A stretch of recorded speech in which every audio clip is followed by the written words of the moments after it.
Hey y'all, so this is one of two videos I'll make for this week.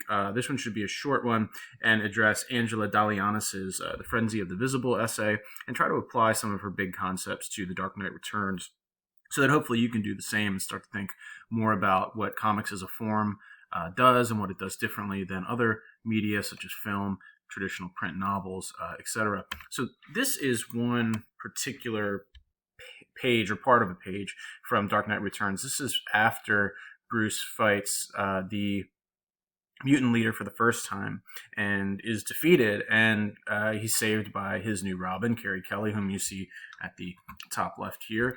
But I draw this page out because it's representative of a lot of pages in this novel in that it's really packed. This is what's called a 16 grid format. We only have half the page here, but you can see the bottom, how you've got 4 panels. And the one above it is organized pretty much the same way. It's a very linear experience, although this particular panel is outsized. It takes up what 3 other panels would take up. So it tells you something important. It's a drawn-out dialogue between Bruce and Alfred about a very important part of the Batman's history. I will talk about this more in the other video, but Batman has almost always had a sidekick, a Robin. Batman started in 1939, and by 1940, he had Robin, the Boy Wonder. The original Robin was a character named Dick Grayson, who first came out in Detective Comics 38 in April of 1940. But this gives us a lot of kind of the visible ways or the imagistic ways that the novel kind of creates meaning. So here we have Carrie kind of reclining against the stalagmite. I can never remember which one's on the floor, of the Batcave, hiding there, overhearing Bruce and Alfred talking about her. And then this is Bruce / Batman getting ready to go back and fight the mutant leader again and being happy with Carrie as a Batman. So it's a Miller and Jansen style is tightly packed. There's a lot going on in those 16 panel pages, and it's a lot to keep up with sometimes. So I think it's useful to think about this comic through the prism of The Frenzy of the Visible, because we can start to think about it in terms of other media, like I said, like film.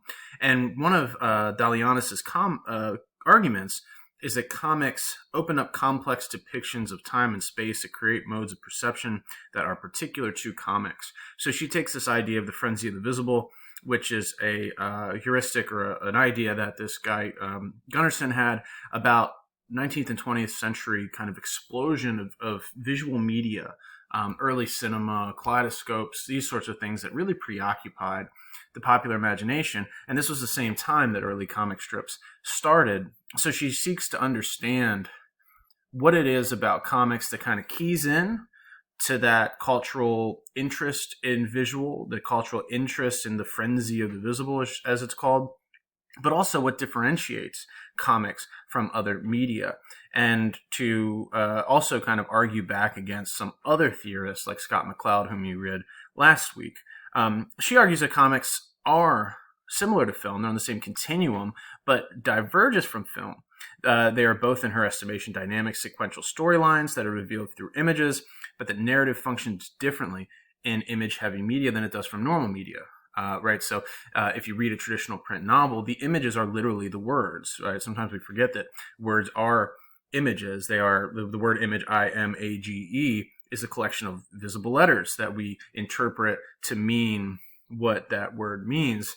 That's a different process, both mentally and almost sociologically, insofar as we are habituated to understanding and decoding images differently than we are from words. A lot of times we see images nonstop and don't quite think about the processes by which we interpret them. But Dalianis wants us to think more about how that works in comics. So she operates from a theory of sight called the persistence of vision. It's basically a theory that the human eye will retain an image for kind of a fraction of a second longer than it actually exists. And this enables us to see things like film as being continuous, when in reality, if you go to a movie theater, at least back before things were digital, film where still images that were screened so rapidly that our minds would put them together. This is what Scott McCloud calls closure. Some disagree with this. Some cognitive science and people who are specialists in the eye disagree with it. But for our purposes, that's what she's working from, this understanding of vision, and she argues that comics are fundamentally different from the persistence of vision, and she therefore disagrees with McCloud. So part of the way she makes her argument and its importance is by drawing on a historical theory, the frenzy of the visible, and also says, well, my theory kind of said McCloud is wrong. And the way she says it's wrong is that rather than focusing on the process of going from panel to panel in a comic and trying to make a kind of narrative out of that, she says that comics actually kind of are never static. Even the panel itself, even though it is literally a static image, it's almost never static because it implies some motion, it implies some relationships with the text and the images inside of it that kind of create its own form of meaning. There's some terms that we should unpack before we get into Dalianis's argument more deeply. But the diegesis and mimesis are two really old Greek terms that she uses but doesn't explain. Mimesis is a representation of reality. So think of a sitcom or live theater. This is an artistic way of not showing the seams in the narrative. So if you think of a sitcom, when the family is like gathered around the dinner table, there's always an empty chair where the camera is facing. That's not realistic, but it's almost like literally inviting the audience up to the table. So we're kind of seeing their lives as they might happen on a day-to-day basis. So diegesis is different. It's a version of reality that's represented through narration. So like a poem that tells a story. Or if you think about a film that has a voiceover narration, like the No Country for Old Men, the way it starts with Tommy Lee Jones's voice, for example. So most novels, voiceovers, or comic word balloons are diegetic. That's the adjective version.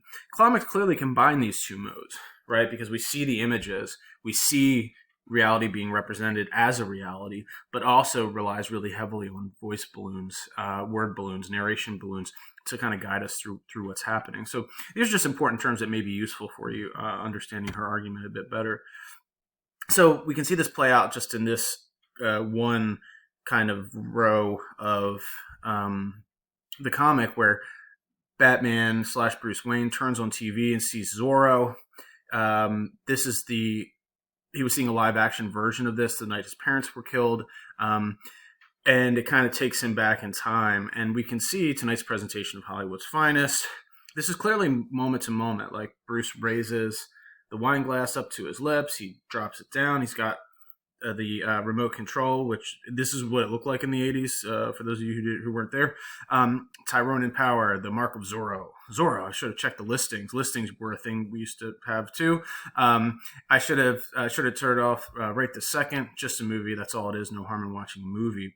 So these seem like they're marching forward in time, but one of Dalianis's points is that each of these moments, this panel is not just one moment, right?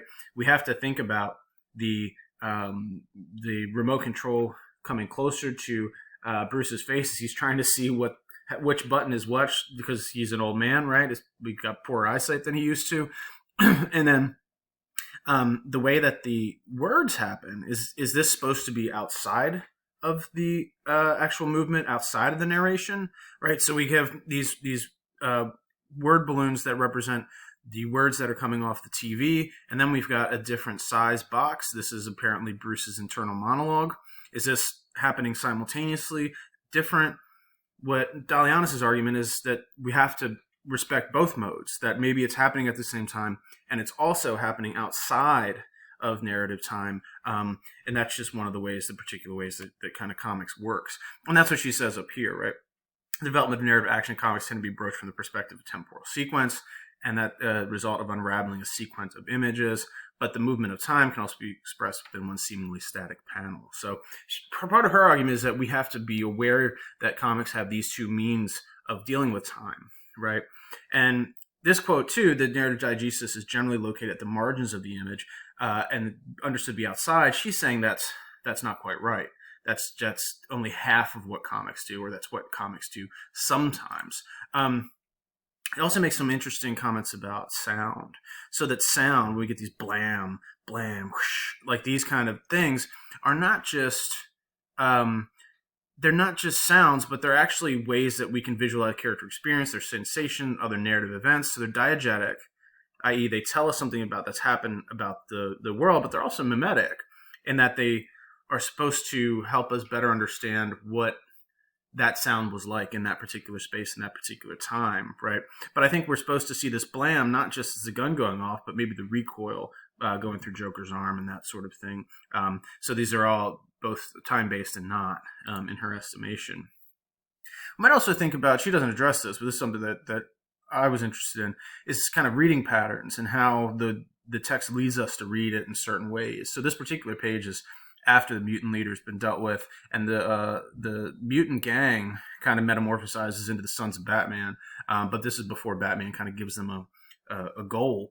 And this guy over here, the son of Batman here, takes over this left side of the page, and there's a theory that the way we tend to read things follows an F pattern. So we tend to look down the left-hand side, at least in Western culture, tend to look on the left-hand side and then scan the top and then come down here to scan the bottom. So if you follow my cursor, it creates this kind of F pattern. Think about when you pull down Amazon pull-down bars. That's how they work too, because they're trying to capitalize on your attention. So you might think about that as we go to different pages, is how are Miller and Jansen directing our reading patterns, knowing that Western reading generally goes top left and then down, and they're doing that in very particular ways, because when they have a left dominant image like this, it not only dominates the page but creates that central image that we interpret the other things through. So the conclusion I want to say, when considered independently, images may appear as static representation of narrative events, but cumulatively, the devices like motion lines, speech balloons, the clap of the framing function of the gutter, these images in the story events they depict are anything but static. This is her basic argument, is that these images themselves are literally static on the page, but they're not. The act of interpretation kind of makes them dynamic, makes them skirt the line between diegetic and mimetic. So we must ask, I think, how does this particular comic use time and space? How do they use gutters, panel framing? How do they use larger images and smaller to help direct us towards an understanding of that comic? Are the linguistic features such as word balloons part of diegesis? Are they external to it? Are they happening in time, or are they some reflection on something that's happened in the past, for example?